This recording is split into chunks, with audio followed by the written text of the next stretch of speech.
What happens when Chinese taste buds meet Caribbean rum, nutmeg jam, or chocolate?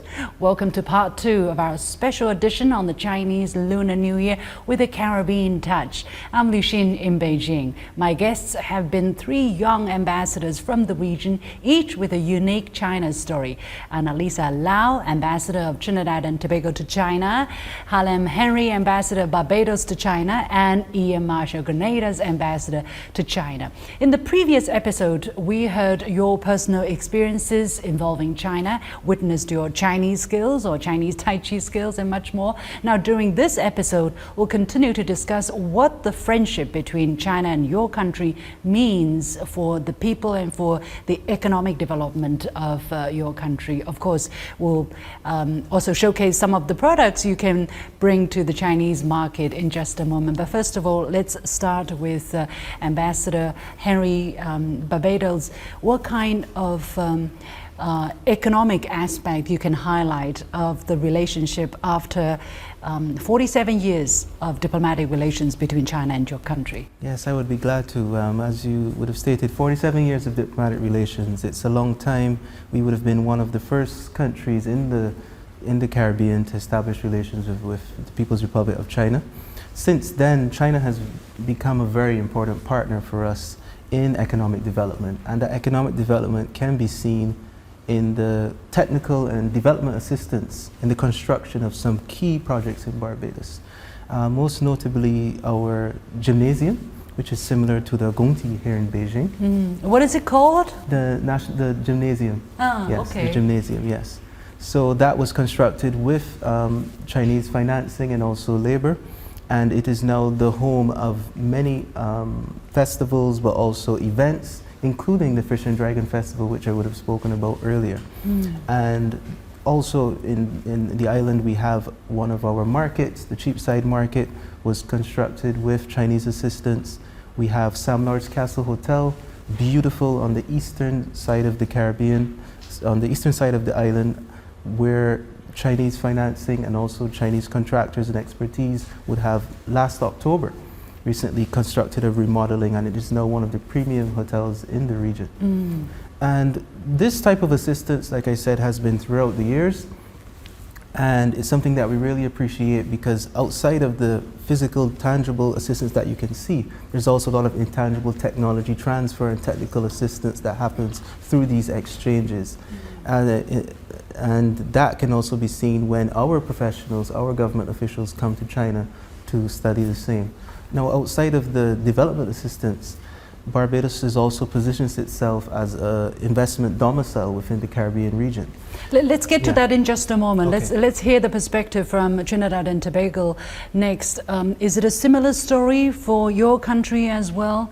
The kind of changes, the kind of difference that relations with China has brought to your country? Yes, well, Trinidad and Tobago and China share a very strong, robust economic relationship. Trinidad and Tobago was actually the first CARICOM country whose bilateral trade volume exceeded $1 billion with China. China was also a main importer of Trinidad and Tobago's energy exports, such as asphalt, petrochemicals, and a wide range of other energy products as well. We do have a thriving petrochemical industry. In 2018, when our Honorable Prime Minister Dr. Keith Rowley came to China on an official visit, we were the first English-speaking Caribbean country to sign on to the Belt and Road Initiative. And through that level of cooperation, it really allowed the Trinidad and Tobago to continue to pursue our economic diversification efforts, because through that, through the Belt and Road Initiative, this year we saw the grand opening of the Phoenix Park Industrial Estate, which is considered the flagship Belt and Road project within the Caribbean region. Yeah. Tell us a little bit more about this industrial estate. What is it all about, and why is it so important for Trinidad and Tobago? Absolutely. The Phoenix Park Industrial Estate is a 5G connected, very modern industrial park that is located in the central area in Couva in Trinidad. It is meant to catalyze the growth of Trinidad and Tobago's non-energy sectors, mainly in high value and light manufacturing, logistics, warehousing, distribution, and of course the emerging industries as well, such as green technologies. So you really see that there is a push to continue pursuing our economic diversification efforts, especially in a time where we are all in a turbulent post-pandemic recovery period. So I think that this park is really going to catalyze Trinidad and Tobago's growth and really allow Trinidad and Tobago to be the gateway for doing business in the Americas, because we are seeing a lot of interest and a lot of traction from Chinese investors and Chinese manufacturers who are looking to expand their business operations in Trinidad and Tobago. We have several who have already signed on at the park, and they have already started to export to North America. So you do see a lot of interest from the Chinese companies in Trinidad and Tobago as well. Ian, your side of the story? Yeah, China has been a partner, right? That showed that togetherness, that growth together, development together. And that commitment was showed when the Chinese government decided to finance and build the national stadium, both cricket stadium and athletic stadium, and offered their assistance in maintaining it, right? Recently, they financed the airport, the renovation of the Maurice Bishop International Airport, so economically. There's also agriculture support, technical skills, capacity building, technology. So there's that exchange that's happening currently as we speak. And over the past 19 years, that has really helped the fabric, that economic platform in Grenada to grow and to be able to be at the stage it's at now. There's also Chinese companies that have invested heavily in real estate in Grenada. Hotels, universities, even hospitals. They're in the process now of building. Okay. So that connection is there. On the private sector, there's lots of private companies trading in building materials, cars, parts, and other household commodities, microwaves, etc. So there's that linkage of trade both on the government side and on the private sector side. Yeah. And of course, education, again, capacity building and training for the nationals. See. So a lot of things are happening actually. We don't come across it in the news so much, but actually a lot of things are happening. I do know that for the Chinese, they have their eyes open, they have their interest on for fresh products, fresh tastes, you know, from everywhere in the world, and Caribbeans, I'm sure you won't miss out on that opportunity. So I understand you have brought some items from your region. Shall we take a look at them? Yeah. Sure. Come, let's do that. So these are the products from the Caribbean, from some of the Caribbean countries, and typical. Who would like to start? Ambassador I Harry? would be glad to. And as you said correctly, these are products from the Caribbean. I will start with the rum, because rum is a byproduct of sugar. And Barbados was the hub of all of the sugar production in the Caribbean at one point of time, and the export towards the United Kingdom, who of course would have been colonized at the time. What's this? This, Yeah. on the other hand, is pepper sauce, and you would see the word Bajan pepper sauce. Bajan is how we colloquially refer to ourselves in Barbados. Bajan. Bajan. Bajan. So Bajan is who we are. Bajan is the language we speak. We also have our own dialect called Bajan. Bajan. And Bajan is anything from Barbados. How spicy is this? I Do would the say- Chinese like it? Let's put it this way. You only need a little bit. Oh, not for me then, not for me. You only need a little bit. Ambassador Marshall, yeah. Thank you again. What have you brought? What have you prepared from your country? Well, as the Isle of Spice, and earlier I mentioned to you about the nutmeg. Here I have the nutmeg, that's the dark part. yeah. And then the mace, which is the the pink, red. yeah, the red part. Yes, okay. they are all spices that you can use for cooking and medicinal purposes. Medicinal Purposes. I see. How Right. interesting. Right? And here we have chocolate. What I would say, we've been known in the Caribbean to produce cocoa cocoa dough, cocoa bean. And in particular, the Belmont Estate, which is more than 80 years old and has been in the business of cocoa manufacturing. From the traditional form of preserving the cocoa to now organic chocolate bars. So Ambassador Lau, yeah, they talk about Caribbean being one, you know, sharing and regional flavor. What have you brought for us today? I would like to introduce you to our national instrument, the steel pan, as well as talk a little bit about our carnival, the largest and longest street parade in the entire world. So these are the costumes, and you brought them from Trinidad and Tobago. Yes, all the way from Trinidad and Tobago, and they were locally crafted by some fashion designers in Trinidad and Tobago as well, who received their influence from our flora, fauna, and our culture as well. What about this amazing object here? Yes, so this is our steel pan, or as the Chinese would say, the gangu. So this is the national instrument of Trinidad and Tobago. It is the only percussion musical instrument that was created and invented in the 20th century. And it really represents the soul, the spirit, and the vitality of us as a people. How does it work? So it's played by two of our sticks here. As you go further in, it gets higher as well. So this is the lower part of the pan. Would you like to try? Okay. I'm not very musical, but so I should start from here. Wherever you like. So you can hear the different sound of each indentation within the pan. Okay.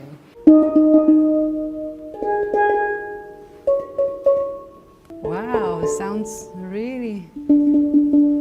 I think you're ready to come to Trinidad and Tobago to participate in one of our carnival panorama competitions, don't you think? I will do. Deal. The gobble of song then? The gobble. Wow, this is amazing. Yeah, thank you so much for sharing with us the treasures of the Caribbean. I've definitely learned a lot today. That was fascinating. I'm sure I'll definitely try more nutmeg or chocolate or rum or costume maybe. I cannot imagine having those carnival costumes on, but it's an interesting idea. But looking into the future, right? We're all trying to enlarge this relationship and make people in on both sides benefit more from this relationship. So what are you aspiring for and what are you pushing for in your work as ambassadors of these countries here in China? Ambassador Henry. Thank you. Yes, this is the year of the dragon after all. The year of strength, the year of auspiciousness, the year of confidence. And leading up to that, last year, as soon as it became possible, my Prime Minister, Myanmar Motley, would have visited China and met with President Xi and Premier Li. And in those discussions, we would have cemented and solidified a lot of our plans for the future.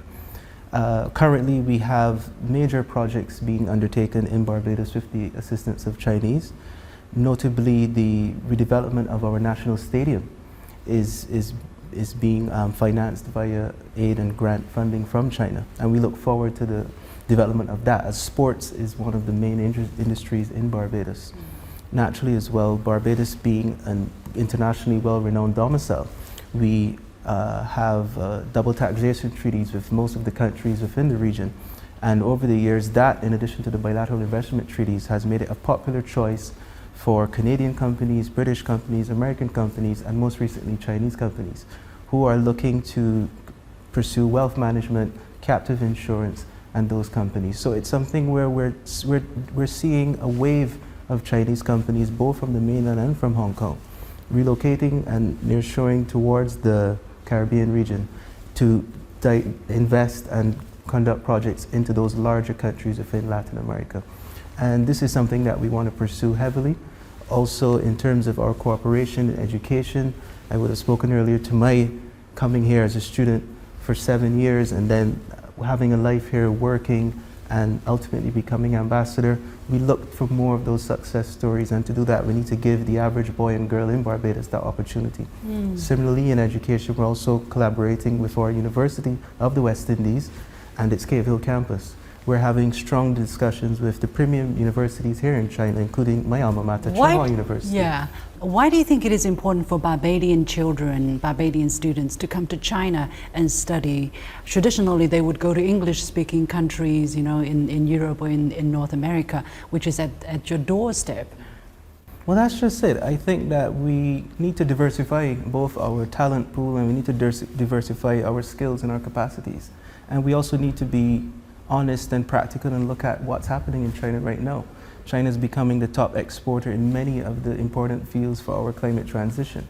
The production of electrical vehicles, the production of the solar panels, and the production of energy storage are all national priorities for the government of Barbados. And we see this synergy as something that we need to take advantage of. And the development of an engineer here with the tech expertise in China from Barbados, the transfer that can happen when he or she now expands their network in China, we see that as ultimately redounding to the benefit of Barbados.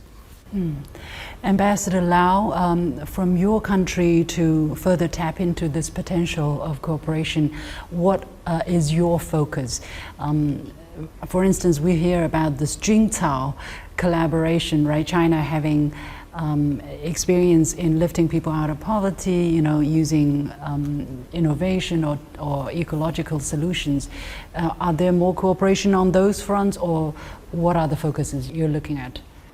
I will continue to focus on the trade and economic relationship between China and the Trinidad and Tobago, and also pushing people-to-people exchanges as well.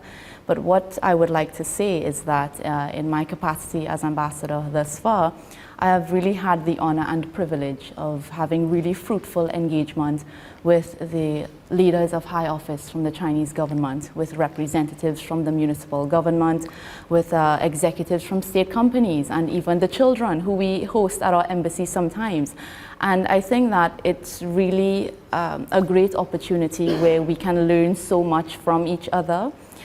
We live in a time where so many of our complex challenges are so interlinked and so interconnected, and I think that it's important that we continue to foster mutual understanding across borders and sectors. Last year, I had the opportunity to see how the Chinese government have employed different initiatives based on technology to alleviate poverty, to assist with rural revitalization, and how they use technology as well as innovation in almost every single sector and industry. And I think that it's important for us to recognize and to observe that the Chinese people use creativity and innovation to solve some of their most complex challenges. And I think that we should continue to learn from each other. And I would really like to foster some more understanding where we can interchange and learn from each other and try to see how we can adopt each other's best practices and learn from our own achievements and successes. Absolutely. Ian, what do you spend your biggest chunk of energy on in promoting bilateral ties? What keeps you awake at night? Let's put it this way. That's a good question. No, of course, the people-to-people relationship, I think it's important. As the generation changes, it's important to ensure that the friends of China are maintained and are known by those generations so they can continue. The business-to-business relationships, you know, there are companies that are not conglomerates, but they are successful, both here and in Grenada or the Caribbean. And one of my aims is to promote that relationship so those two companies can, you know, exchange and grow together and support each other from the different markets. And of course, one of what keeps me up at night, you know, I do believe I am making a strong push to encourage research and development, joint research and development in different areas. For example, the ocean. Fully aware that the Ocean University in Qingdao, they are well versed in ocean studies. We are, by our very nature, island countries that are surrounded by the sea. Yeah. So joint research projects and exchange of information, of capacity, so that we are better able to deal with our ocean, especially as it relates to climate change.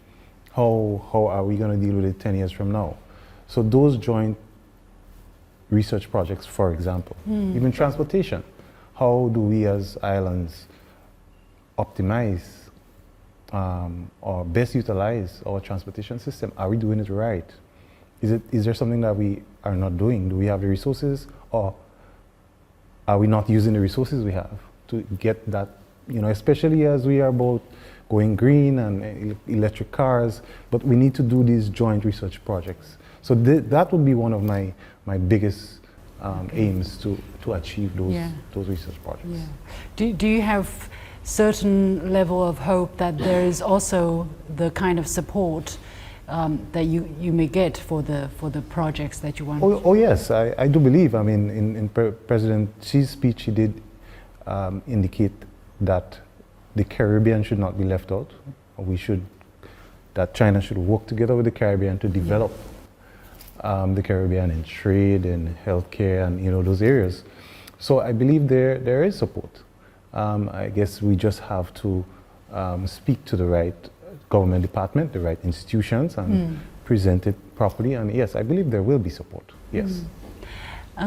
Just out of curiosity, and whoever wishes to expand on this, there is, of course, the feeling that China is trying to expand its influence, and try to compete with that of certain Western countries. Are you worried that by cooperating more with China, you will get more pressure from, your traditional, partners, in terms of the kind of expansion of collaboration they're having with China? Are you concerned about that? Do you get pressure that, don't get too close to China or you be tricked? I mean, if you're... from where I sit, I cannot speak to that pressure, but I would speak in terms of research or people-to-people exchanges. I think it's educational based, and it is a way to help improve the capacity and the lifestyle and the knowledge level of your people. So in my view, it's education. I don't see that as a problem. That's from my level. Yeah. Yes, of course, as a sovereign nation, we don't operate on sentiment. We tend to focus on knowledge and hard facts. And the hard facts are, as I said before, China is leading the world in several sectors which are important for the mitigation and the remediation of the climate crisis. And any partnerships that we can establish, any dialogue that we can set up for the purposes of research and development can only redound to the benefit of both of our people. And I think that as we keep that laser focus on what can benefit our people and who has the capacity and the willingness to put that support where we need it, I think that that's how our foreign policy has always been developed. We have our founding father, Earl Barrows, said, "We are friends of all and satellites of none," and we take that very seriously. So for that reason, we press ahead for the betterment of our people, and we have seen the success of how China has done that with their own people. Yeah. Well, I wish you all the very best luck in all of the projects you have in mind. One last question for maybe Ambassador Henry and Ian, because they grew up in China. And there are a lot of people who are out there wishing to accomplish what you have accomplished, mastering the Chinese language, being the only student in your class that comes from outside of China, and you study pretty hard subjects, So what is the secret to to survive and excel in the Chinese top Chinese universities? Henry, well, keep it short. I know, definitely. I think the first thing you have to do is to come with an open mind, and the immersion will take place shortly after that. Okay. I was thrust into an environment with, as you said, only Chinese students, and when I was doing both my undergrad at Tsinghua, which was the computer science, and the master's, which was Chinese politics and foreign policy with international relations, I found myself having to lean on my classmates, lean on the faculty, lean on the institution as a whole, in order to not only learn, but learn how to take what I was learning back to the betterment, again, of the relations between Barbados and China. Okay. So open mind, and just like anywhere else, you have to commit to it. With my courses being taught in Chinese, I found myself after a while having to study twice. So I would first reach out to the professors, get my content for the syllabus for the semester to come, study it in English, before each class. Wow. And then I would learn, so say I study in English, I get 50%, I get the other 40% in Wow. Chinese, and then I go back and I sort of put it together. And that way would have done for each course, each year, for Wow. both degrees.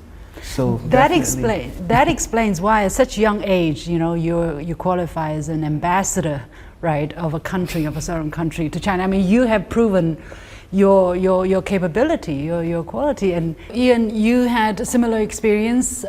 What was your key to success? First and foremost, fear. Don't be afraid. Jump out of your comfort zone and be willing to learn. My belief, every stage in life, as you grow, you get to another level, but it's zero. So do not be afraid to start from the bottom. I had to learn to speak, learn to write, you know, from infant, from a toddler. I had to learn in 1 year. The other thing is your reaction to people. Treat everyone like yourself. Treat everyone the way you would like to be treated. Being the only foreigner in my class, that I was open, as Ambassador said. It's openness, you know, we are all human beings. And what I've found, I was a bit older than my colleagues, and listening to their stories and their life challenges, I've already had that experience. But here I am, a different country, a different culture, but what I'm hearing is a similar experience. Yeah. So I was able to correlate to helping out with some of their life challenges. So that created the bond. In school, unlike 2010, 2006, we didn't have the, Fahin, Ranjian translation. It was a dictionary. So you get your assignment and you'd have to go home with a dictionary and translate each word, then rearrange the sentence, understand it, and then solve the problem. So that you take 2 hours to translate and half an hour to solve the problem. Yeah. You know? So we had to do these things, balance with your banjang, your teacher, and make it work.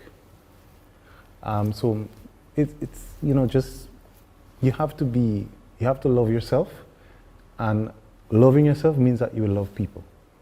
Be open, smile, and that's it. And work hard. And work hard, Work absolutely. hard. That's Don't give up. Don't give up. And one last thing that I must say. Okay. My university, the Beijing Jiaotong University, I must say, provided an excellent enabling environment for learning for, I would say, foreign students. I must say this, because hadn't the environment been what it is, then maybe it would have been more challenging. Yeah, of But course. that was very important. Well, I'm so happy to hear that, and I hope that more students from the Caribbean and from other regions would come to China and find it an enabling environment for them to survive and excel and move on in life. Many thanks to my guests, Annalisa Lau, Ambassador of Trinidad and Tobago to China, Harlem Henry, Ambassador of Barbados to China, and Ian Marshall, Grenada's Ambassador to China. Also, I want to give my special thanks on behalf of the whole team to Beijing, Sung Yafeng Culture and Media Limited for providing us with this fantastic location for filming. So once again, shall we wish our audiences around the world a happy Lunar Chinese New Year? Let's say it in Chinese, maybe? Sure. Okay. 1, 2, 3. 龙年大吉.